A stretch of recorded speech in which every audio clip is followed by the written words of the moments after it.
As you probably already know, cs2 isn't that well optimized, but there are a few things you can do to make it better. Only a few though. Most of what you've seen in those guides is placebo. I'm going to assume you've got a decent computer and are CPU limited. Let's say you have a CPU released after 2017 and a GPU better than a GTX 1050 or an RX 550. The first thing you should do is disable memory integrity. Just search for memory integrity in the Windows search, no matter the language of your OS.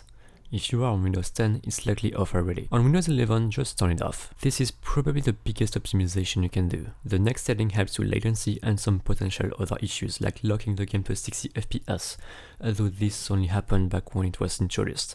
To disable that, go to the game's executable, right-click, Properties, Compatibility, and then tick Disable Full Screen Optimizations. Now let's get to the launch options, though they pretty much don't do anything. Starting with threads, there was a point where it did help frame rate, but it was quickly patched. But if you insist on having it on, set it to a minimum of 6, as performance will suffer greatly below that. But once again, there is no difference between that and default. Next is a setting that actually does something, more or less. /Vulkan. I wasn't able to record actual numbers, so I have to go with less accurate ones. But Vulkan seems to run just like the X11 with maybe slightly better 1%. It will stutter during shader compilation, but after that the frame rate is more or less the same. That's an option you can use and test yourself or completely ignore, it's fine either way. And finally, getting to the most interesting part, the one that actually does something. In-game settings. Starting with desync, just turn that off. Locking the frame rate naturally adds latency since you are seeing less frames, but vsync itself adds a lot of latency, so if you need to lock the frame rate, use FPS max instead. Then we have anti-lag and reflex, which will do absolutely nothing if you are CPU bottlenecked, which you should be with this game. Having them on while CPU bottlenecks used to actually add latency rather than reduce it, but I believe this may have been fixed, so this setting pretty much doesn't matter. Anti-aliasing should be either off or MSIA if your GPU can handle it. For shadows, the difference in frame rate is about 15 FPS between very low and very high. The shadow distance is the same as of a recent update,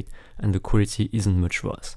So I recommend that you set that to low. Dynamic shadows lose you about 5 FPS, but turning them off will lead to a disadvantage, so I recommend to keep them on unless you really need the frame rate. Models and textures with a decent GPU, well, just max this out, there's no difference in frames. Anisotropic filtering, just max this out unless you are on integrated graphics. You can max out the shaders as well, if you are CPU bottlenecked. With particles, I did measure about 15 FPS of difference between low and max, but the visual difference is pretty hard to spot and it should not lead to a disadvantage, so just keep it on low. Ambient occlusion does not really affect the frame rate, so just pick your favorite. HDR is the same, just pick whatever you like. FSR should be off, as it adds latency and just makes your game blurry anyway. If DLSS was to be added, it will suffer from the same issues.